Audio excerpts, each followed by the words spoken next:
አትነቀንቁንም የቆምነው በደም መሰረት ላይ ነው። ለቴዲ አፍሮ አዲስ አልበም ኢቶሪካ ምላሽን የተባለለት አነጋጋሪው የጠቅላይ ሚኒስትሩ ንግግር። ኢራን ከቻይና ማሳሰቢያ ሰማች። በሆርሙዝ ጉዳይ ተለሳልሳለች። ለአሜሪካ አዲስ መደራደሪያ ማቀረበች። እስራኤል ጨክናለች። ድርድሩ ውሃ በላው።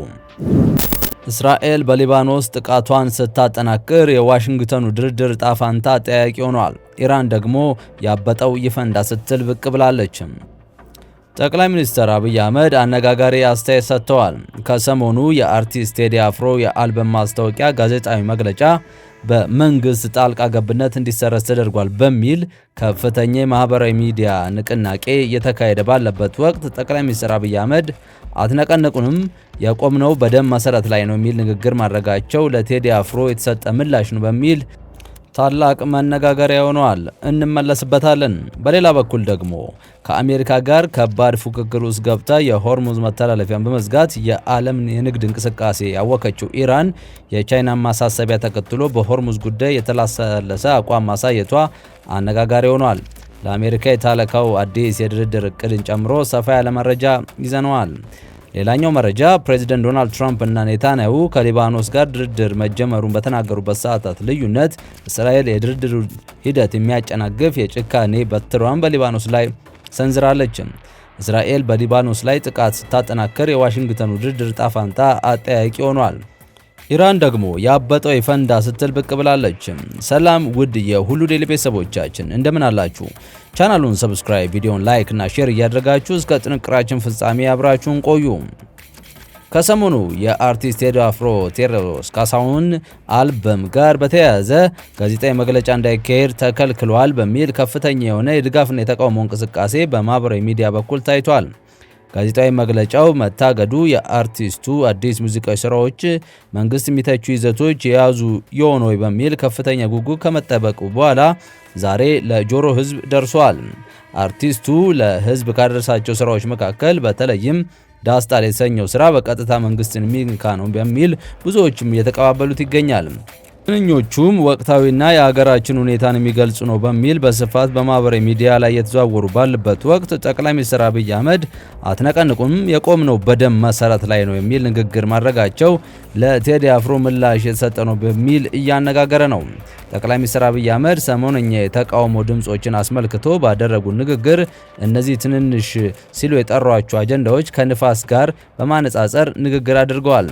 ጠቅላይ ሚኒስትር አብይ አህመድ ዛሬ የንፋስ ኃይል ማመንጫ በአሰላ መርቀው ባስከፈቱበት ወቅት ባደረጉት ንግግር አሁን ላይ ያሉ አጀንዳዎች የትንሽ ንፋስ ያህል እንኳን የላቸውም፣ ኃይል የላቸውም ሲሉ ተናግረዋል። በጠቅላይ ሚኒስትሩ በንግግራቸው ብልጽግና በደም መሰረት ላይ ነው ያቆምነው ማለት በማንኛውም ውጫዊና ውስጣዊ ጫና የማይናወጥ አጽንኦትም ሰጥተዋል።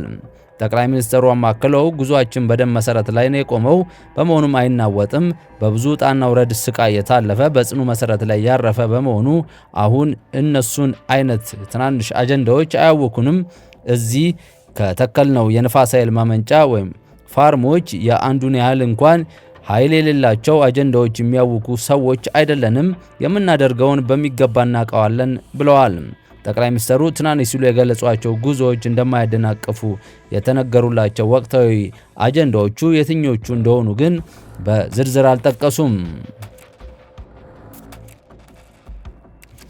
በቀጣይ መረጃ ከአሜሪካ ጋር ከባድ ፉክክር ውስጥ ገብታ የሆርሙዝ መተላለፊያን በመዝጋት የዓለም የንግድ እንቅስቃሴን ያወከችው ኢራን የቻይናን ማሳሰቢያ ተከትሎ በሆርሙዝ ጉዳይ የተላሳለሰ አቋም ማሳየቷን አነጋጋሪ ሆኗል። ኢራን በሆርሙዝ ሰርጥ ጉዳይ ለአሜሪካ የተላሳለሰ አቋም ያሳየችበት አዲስ መደራደሪያ ሀሳብ ማቅረቧን ተከትሎ አጋጣሚው ዓለም አቀፉ የኃይል ሚዛን ወደ ቻይና እያመዘነ መሆኑን አመላካች ነው እየተባለ ነው። የቻይና የውጭ ጉዳይ ሚኒስትር ዋንግ ይ በሆርሙዝ ወሽመጥ በኩል የሚደረግ መደበኛ የመርከብ እንቅስቃሴዎች እንዲመለስ ጥረት መደረግ እንዳለበት በኢራን አቻቸው አባስ አራጋቺ ከሰዓታት በፊት መነገራቸው ተዘግቦ ነበር። ዋንግ በሆርሙዝ ወሽመጥ የኢራን ሉዓላዊነትና ደህንነትን መከበር እንዲሁም መጠበቅ ያለበት ቢሆንም በውሃ አካላት ላይ የሚደረጉ እንቅስቃሴዎች ነፃነትና ደህንነት ሊኖራቸው ይገባልም ብለዋል። ሁለቱ ሚኒስትሮች በስልክ ባደረጉት ውይይት ዋንግ ሆርሙዝ ወሽመጥን ለመክፈት ዓለም አቀፍ ፍላጎት እንዳለ ገልጸው በወሽመጡ መደበኛ እንቅስቃሴ ለመመለስ መስራት የዓለም አቀፍ ማህበረሰብ ጉዳይና ጥሪ ነው ማለታቸው መንግስታቸው ባወጣው መግለጫ ጠቅሰዋል። የቻይናው የውጭ ጉዳይ ሚኒስትር በአሁናዊ ሁኔታ በጦርነትና በሰላም መሃል የሚገኝ ወሳኝ ጥፋት ላይ መሆኑን ጠቅሰው የሰላም በር የተከፈተ መሆኑን ጠቅሰው ቻይና የተኩስ አቁም ስምምነት እንዲጸና እና ንግግሮች እንዲቀጥሉ ድጋፍ ታደርጋለች ሲሉም ቃል ገብተዋል። ታዲያ ከውይይቱ በኋላ ኢራን ለአሜሪካ ፉከራ የደነደነው ልቧን በማዘለብ ሆርሙዝን የምትጎራበት ኦማን በኩል የወሽመጡ ክፍል የሚጓዙ መርከቦች ጥቃት ሳይፈጸምባቸው የሚያልፉበትን መንገድ ልታጤን እንደምትችል አስታውቃለች። ኢራን ይህንኑ ዕቅድ የተመለከተችው አዲስ ሀሳብ የሚገልጽ መልእክት ለአሜሪካ ማቅረቧን ሮይተርስም ዘግቧል። አሜሪካና እስራኤል የከፈቱት ጦርነት ዋነኛ አጀንዳ ከሆኑት ጉዳዮች አንዱ በኢራን የተዘጋው የሆርሙዝ ወሽመጥ ነው። ከዓለም ነዳጅ አቅርቦት 20 በመቶ የሚተላለፈው ይህ መስመር መዘጋቱ የዓለም ነዳጅ ዋጋ እንዲጨምርና አቅርቦቱ እንዲስተጓጎል አድርጓል። ወሽመጡ በመዘጋቱ የተነሳ መቶዎች የሚቆጠሩ መርከቦችና ከ20 ሺህ በላይ ባህርተኞች ካሉበት መንቀሳቀስ አልቻሉም። ፕሬዚደንት ዶናልድ ትራምፕ ሆርሙዝ እንዲያስከፍቱ የሚደርስባቸው ጫና የበረታ ሲሆን ያለምንም ስምምነት በተበተነው ባለፈው ሳምንት የዋሽንግተንና ቴህራን ድርድር አንዱ አንኳር ነጥብ ነው ብለዋል። አሜሪካና ኢራን ሌላ ጉዞ ድርድር ሊያካሂዱ እንደሚችሉ የሚጠቁሙ ዘገባዎች እየወጡ ነው። ኢራን የስምምነት እቅድ እንዳቀረበች የዜና ወኪሉ ሮይተርስ ለጉዳዩ ቅርበት ያላቸው ምንጮች ጠቅሶ ዘግቧል። በኦማን ውሃ ላይ የሚያልፉ መርከቦች ከኢራን በኩል ምንም አይነት መስተጓጎል ሳይገጥማቸው እንዲጓዙ ፈቃደኛ ልትሆን እንደምትችል መግለጿንም ምንጮች ተናግረዋል። ኢራን በወሳኙ መተላለፊያ ላይ ያጣመደቻቸውን ፈንጂዎች ለማስወገድ ስለመስማማቷ እንዲሁም ከእስራኤል ጋር ግንኙነት ያላቸው መርከቦችን ጭምር እንዲያልፉ ትፍቀድ ይሆን የሚለው አልተገለጸም። እንደ ምንጮቹ ገለጻ ኢራን ይህንን እቅዷን ተግባራዊ የምታደርግ ያቀረበችው ጥያቄዎቹ ከአሜሪካ ምላሽ ካገኙ ብቻ ነው። 34 ኪሎ ሜትር ስፋት ያለው የሆርሙዝ ወሽመጥ የሚገኘው በኢራንና ኦማን መካከል ነው። የፋርስ ባሕረ ሰላጤ ከህንድ ውቅያኖስ ጋር የሚያገናኘው ይህ መስመር ከመካከለኛው ምስራቅ የሚነሱ የኢነርጂ ምርቶች እንዲሁም እንደ ማዳበሪያ ያሉ ወሳኝ ሸቀጣሸቀጦች ለማጓጓዝ ያገለግላል። በሌላኛው መረጃ ፕሬዚደንት ዶናልድ ትራምፕ የእስራኤልና ሊባኖስ መሪዎችን በዋሽንግተን ዲሲ አግኝተው ሊወያዩ መሆናቸው በተነገሩ በሰዓታት ልዩነት እስራኤል የድርድሩን ሂደት የሚያጨናግፍ የጭካኔ በትሯን በሊባኖስ ላይ አሳርፋለች። ጥቃቱን ተከትሎ የሊባኖስ ፕሬዝዳንት ኔታንያሁ ጋር መገናኘት እንደማይፈልጉ ሲነገር በርካታ ድርድሩ ውሃ በላው ይሆን የሚል ስጋት እንደገለጹ ተናግረዋል። እስራኤል በሊባኖስ ላይ ጥቃት ስታጠናክር የዋሽንግተን ድርድር ዕጣ ፈንታ ጠያቂ ሆኗል። ኢራን ደግሞ ያበጠው ይፈንዳ ስትል ብቅ ብላለች። እስራኤል ደቡባዊ ሊባኖስን ከቀሪው የሀገሪቷ ክፍል ጋር የሚያገናኝ ድልድይን ማውደማለች። አንድ ከፍተኛ የሊባኖስ ባለስልጣን የእስራኤል የአየር ድብደባ ደቡባዊ ሊባኖስን ከቀሪው የሀገሪቷ ክፍል የሚያገናኘውን ቁልፍ ድልድይ ማውደሙን ለሮይተርስ የዜና ወኪል ተናግሯል። የሊባኖስ ብሔራዊ የዜና ወኪሉ በበኩሉ ታየር ከሲዮዶር ጋር የሚገኘው ቃስሚህ ድልድይ በተፈጸመበት ሁለት ተከታታይ ጥቃት መውደሙን ዘግቧል።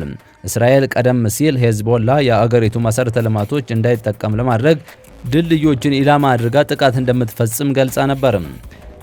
ጥቃቶቹ እየተፈጸሙ ያሉት የእስራኤሉ ጠቅላይ ሚኒስትር ቤንያሚን ኔታንያሁ ከሊባኖሱ ፕሬዝዳንት ጆሴፍ ኦው ጋር ዛሬ እንደሚነጋገሩ እየተጠበቀ ባለበት ወቅት ሲሆን አሁን በተሰማ መረጃ ደግሞ የእስራኤሉ ጠቅላይ ሚኒስትርና የሊባኖስ ፕሬዝዳንቱ መካከል ዛሬ ምንም አይነት ንግግር እንደማይኖር የሊባኖስ ባለስልጣናት ገልጸዋል።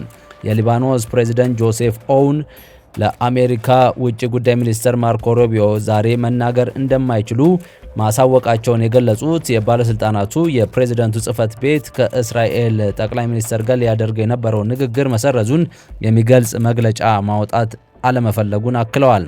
ፕሬዝዳንት ኦውን ከሄዝቦላና አብዛኛው የሊባኖስ ህዝብ ጋር ያላቸው ግንኙነት እስራኤል ጥቃት መቀጠሉን ተከትሎ ደፍርሷል።